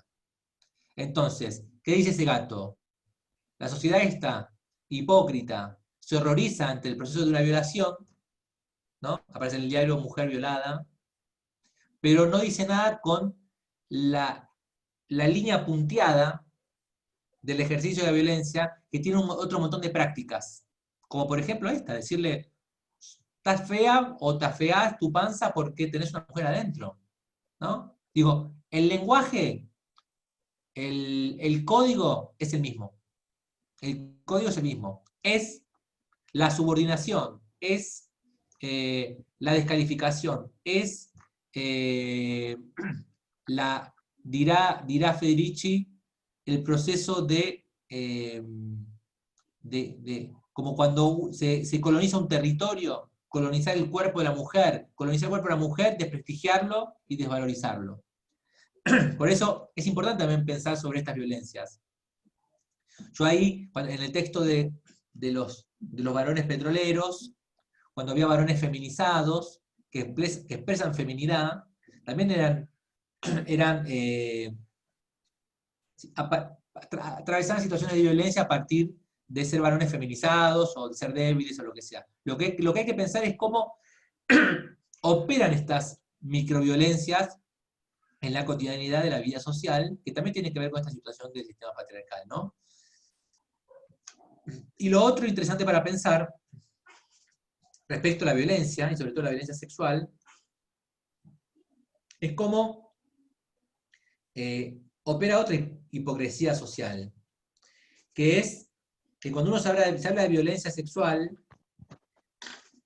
se piensa en la situación de la mujer que va en un callejón sola, la abordan un varón, dos varones, y ahí sucede la situación de violencia sexual. Y lo que plantean las investigaciones y las estadísticas es que la mayoría de las situaciones de violación no suceden de esa manera. No sucede en la calle, en el callejón, sucede al interior del hogar, en el ámbito doméstico. Es el ámbito doméstico el que es, podríamos decir, el ámbito de mayor peligro en estas situaciones para las mujeres. Ahí sucede otra cosa. Digo, en los medios de comunicación no se habla de esto, no se dice esto. Cuando aparece la violación, la mujer que estaba caminando en un callejón oscuro en la provincia de Buenos Aires, siempre en la provincia de Buenos Aires, pero no se habla que estadísticamente, mayormente, ocurre esto al interior del hogar. Y estadísticamente, esa violación, esa situación de violencia, es llevada adelante por podríamos decir, por un familiar cercano, ¿no? Con lo cual acá hay un montón de cuestiones para repensar y para reevaluar respecto, por ejemplo, en este caso de las violencias hacia las mujeres.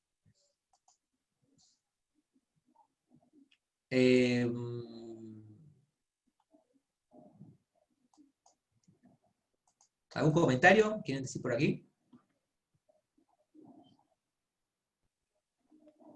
Bueno, profesor, en relación a lo que decía usted, la semana pasada salió, bueno, yo escuché la radio la noticia de que por lo menos en el norte, no me acuerdo en qué provincia, que habían aumentado los embarazos de menores de edad, creo que eran de 14 a 16 o menores, y no se hacía ninguna investigación de por qué ocurrían eso, y mayormente si son menores de edad o de 12 para abajo no es consentido, sino que directamente puede ser una violación, pero no se investiga.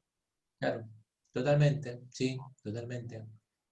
Totalmente. Y después está la cuestión esta de, bueno, una menor de edad, de 13 años, que después es obligada a que tenga ese bebé.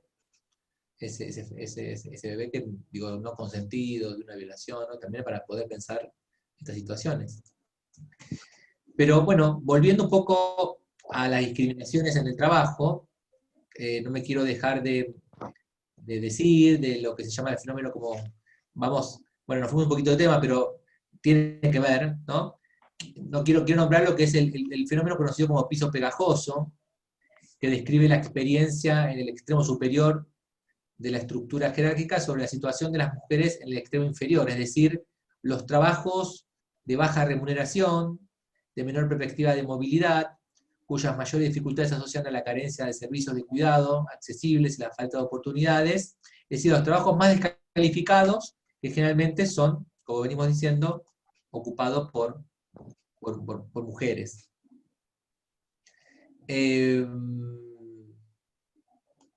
Entonces, como decíamos, la segregación vertical, es decir, la movilidad al interior de una trayectoria laboral, más dificultosa para la mujer, tanto para acceder a puestos jerárquicos como para desprenderse de los pisos pegajosos, podríamos decir, y la segregación horizontal, es decir, ámbitos laborales que están vedados para las mujeres de alguna manera y que son... que se construyen ámbitos feminizados para la mujer. Por ejemplo, la enfermera generalmente es un ámbito laboral vinculado a las mujeres.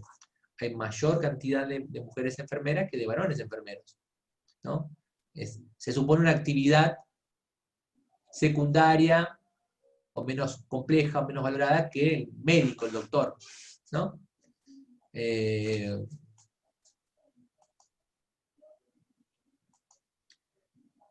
Bueno, ¿algún comentario hasta aquí tienen para hacer? Yo, profe, quería acotar algo así por María. encima, que yo creo que por ahí, pensando todo lo que estábamos hablando, esto se puede desconstruir. Ya venimos con muchos años de historia de siempre lo mismo, y bueno, todos los asesinatos que van pasando por la descalificación de la mujer, el femicidio y todo eso, yo creo que se puede empezar a desconstruir esto en el seno de la familia. Es la única... porque no podemos pretender tampoco que, no pretender, pero las leyes están escritas desde hace muchos años y se avalan en eso. Y bueno, es muy difícil sacar una ley, que es lo que están haciendo el movimiento feminista, de poder tratar de igualar, o sea, de la lucha contra la desigualdad y todo. Pero yo creo que se tendría que... implementar o desconstruir eso, a minorizar a la mujer desde el seno de la familia, desde el nacimiento y desde el cuidado de mamá y papá con los hijos, y que los roles que puedan aplicar en cada familia sean igualitarios, ¿no? Es lo que me parece a mí, que se podría empezar a construir una sociedad mucho más igualitaria. Eso es lo que quería acotar, ¿no? De todo lo que estoy escuchando, y bueno. Sí, yo agrego la familia, educación, la escuela es fundamental. Sí. La escuela desde temprana edad.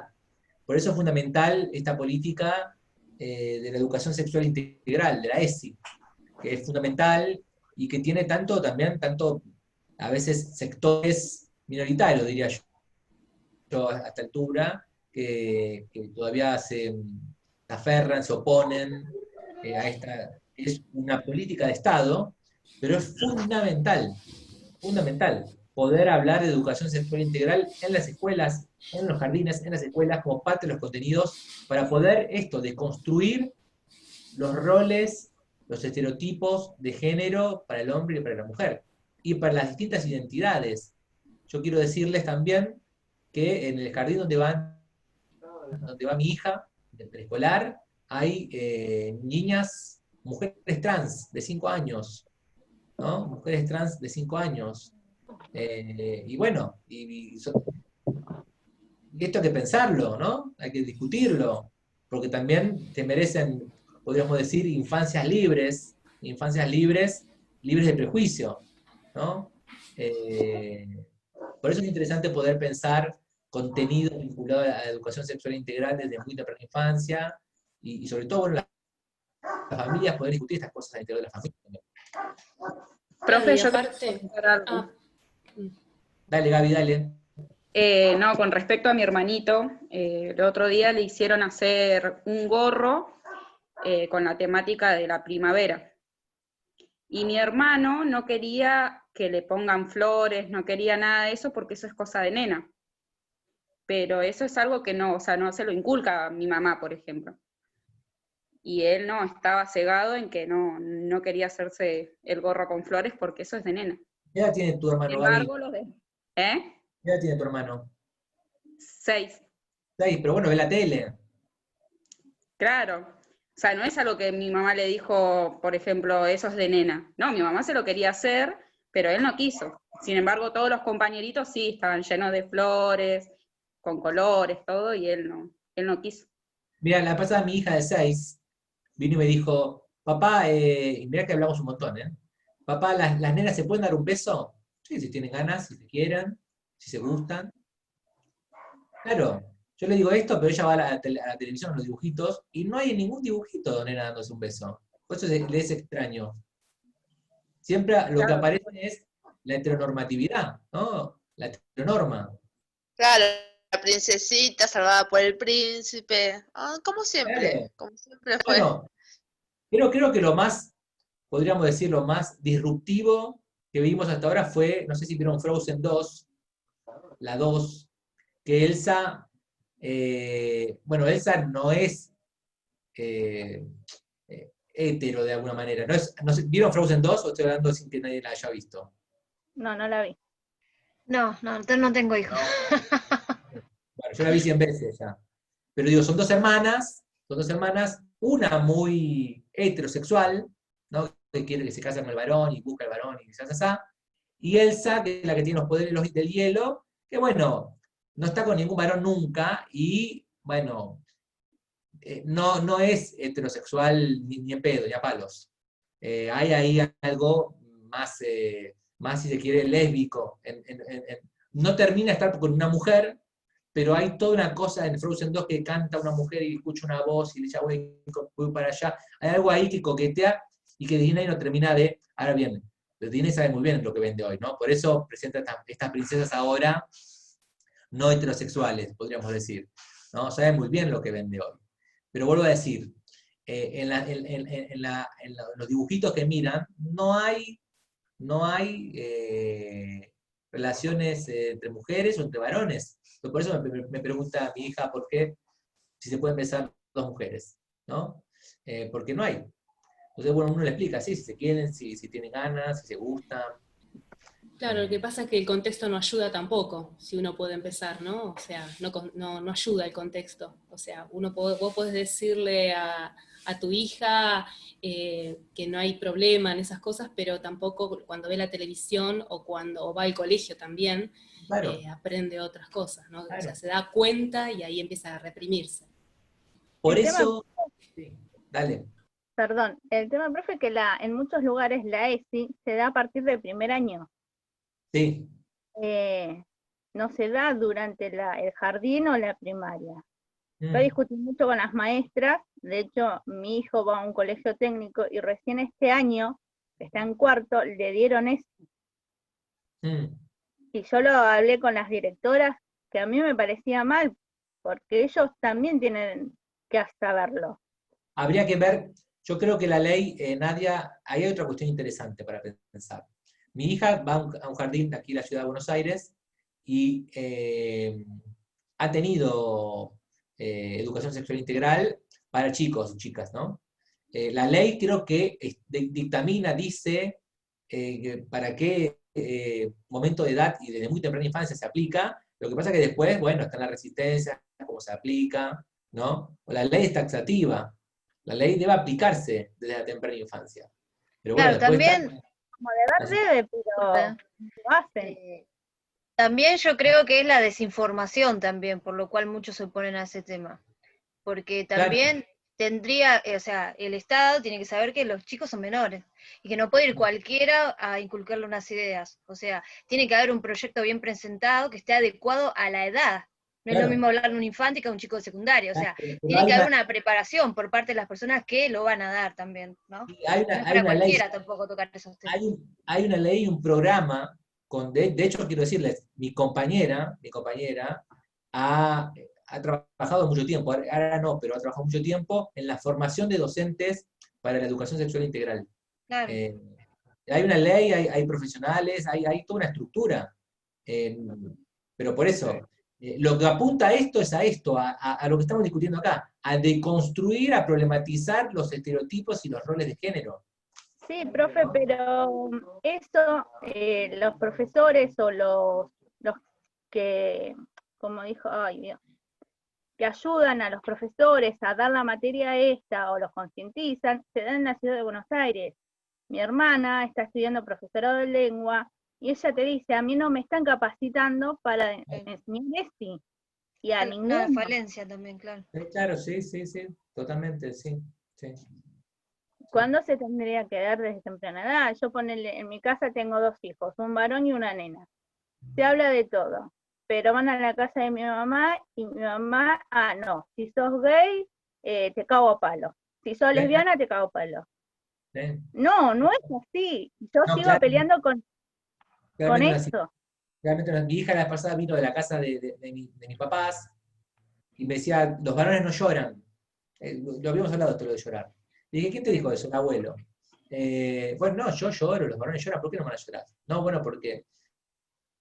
Bueno, digo, lo que está planteando Nadia, lo que planteo yo, lo que plantean acá, lo que estamos discutiendo, es cómo es un trabajo minucioso de formación de cómo los estereotipos de género, vuelvo a decir, 500 años de historia, construyen y forman una perspectiva acerca de qué es lo masculino y qué es lo femenino. Que vuelvo a decir, no está anclado en lo biológico, no tiene que ver con lo natural, no hay nada natural, no hay nada biológico que plantee los roles acerca de la feminidad y acerca de la masculinidad. Son roles sociales e históricos. No es que los hombres no lloran porque naturalmente no les salen las lágrimas, igual que las mujeres. No es que las mujeres son más débiles y los varones son más fuertes. Uno puede ver mujeres y varones. A ver, yo les quiero decir algo. Cuando se dice algo se rige por la ley de la naturaleza, ley de la naturaleza, ley de lo biológico, ¿qué quiere decir? Que tiene que ocurrir en todos los sujetos, en todo tiempo y espacio. Entonces, yo digo, bueno, ¿qué es natural? Puedo decir, las abejas de determinada especie construyen un determinado panal de determinadas características. Bien, eso es natural, tiene un instinto natural para construir un panal de abejas con determinadas características. Entonces, ¿yo qué hago? Analizo esa especie a lo largo de su historia, del tiempo. Sí, efectivamente, han hecho el panal siempre de la misma manera, y lo veo en todos los continentes. Efectivamente hacen un panal de la misma manera. Entonces uno dice, ley natural, instinto natural, el panal se construye de la misma manera, todas las abejas de determinada especie X.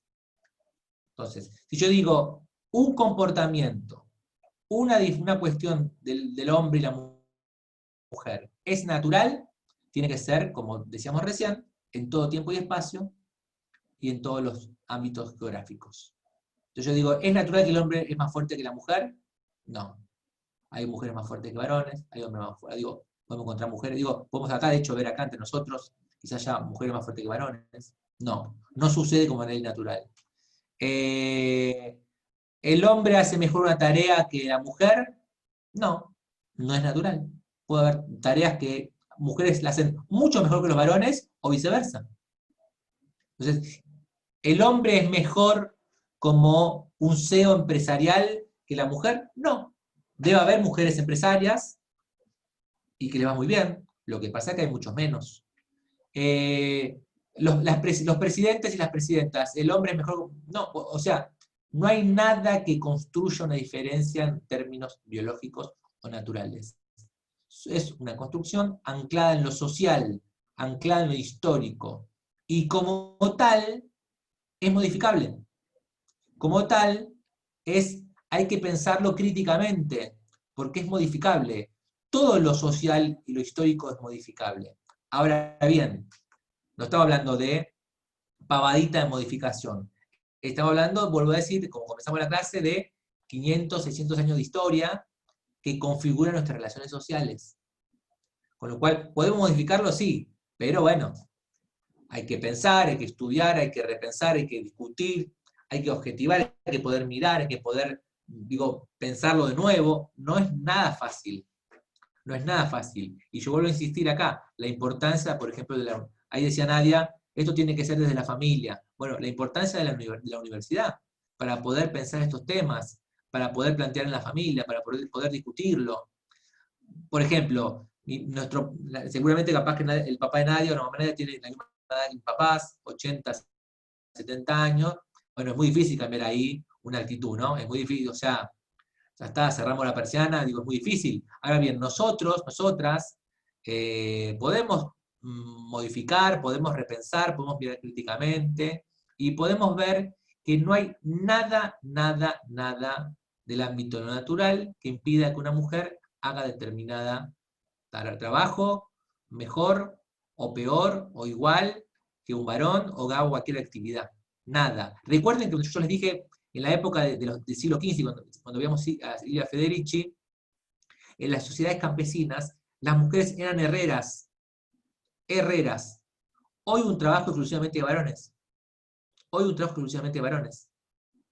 Con lo cual, lo que estamos dando cuenta es cómo se configura históricamente los roles y los estereotipos de género, que plantean, a gran modo, el hombre proveedor, el hombre viril, potente, fuerte, ¿no?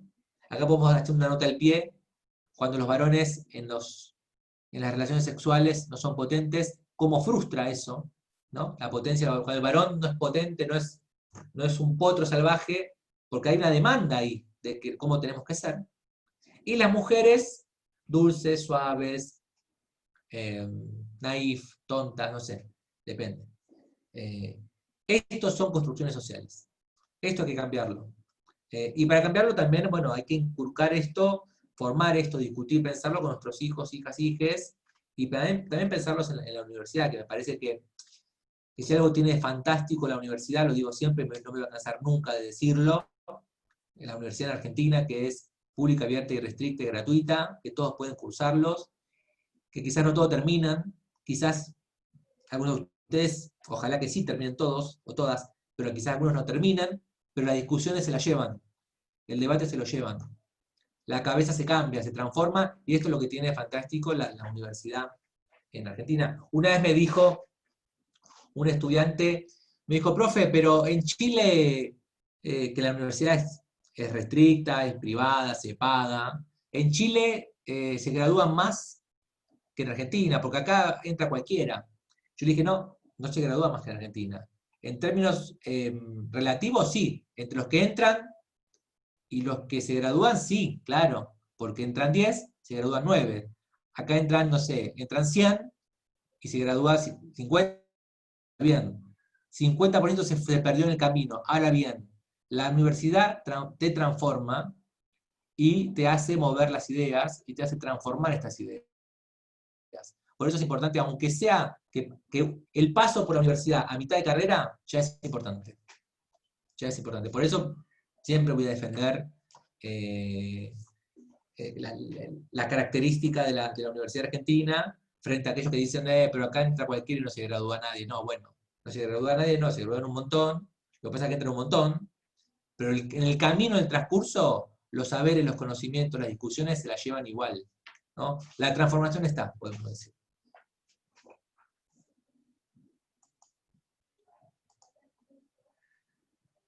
Bueno, muchachas, muchachos, ¿algún comentario? No sé si vamos a ir cerrando acá, ¿les parece?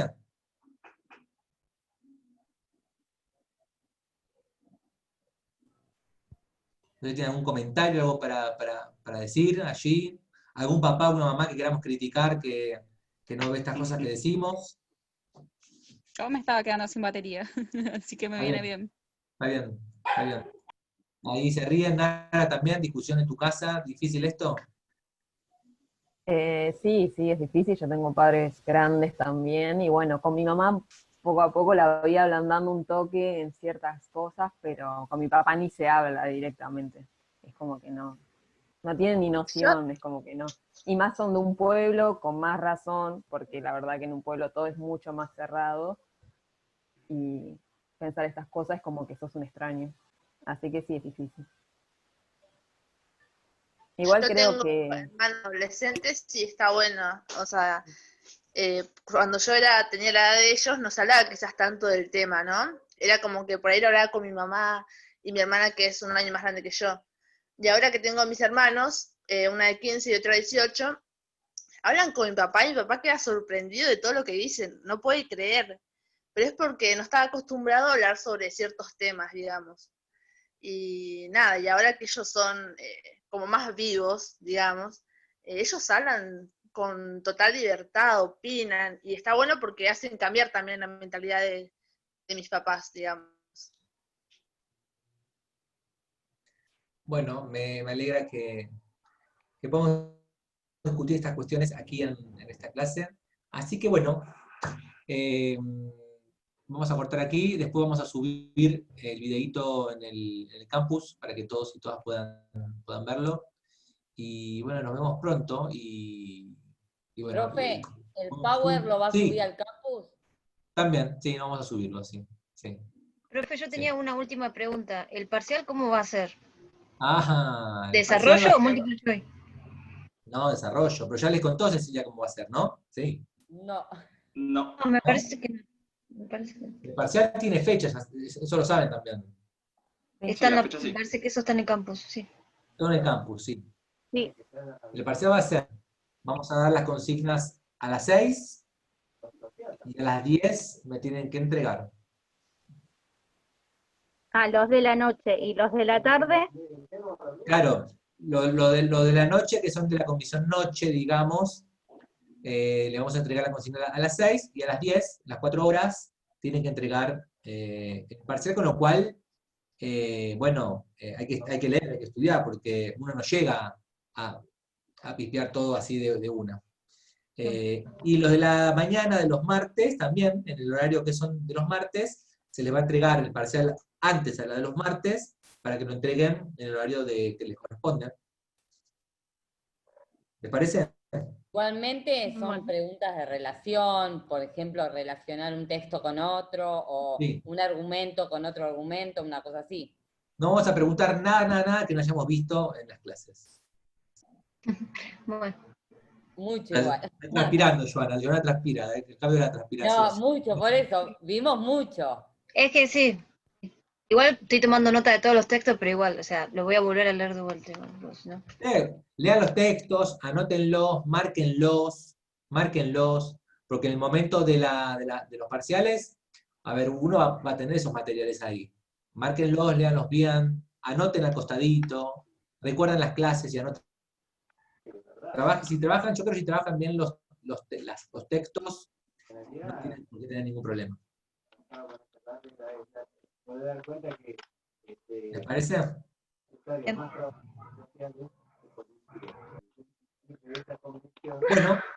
si no tienen más preguntas, les mando un gran abrazo y que terminen muy bien la semana, que ya estamos a la mitad. está el micrófono abierto. Gracias, profe. Chao, adiós. Hasta luego. Luego.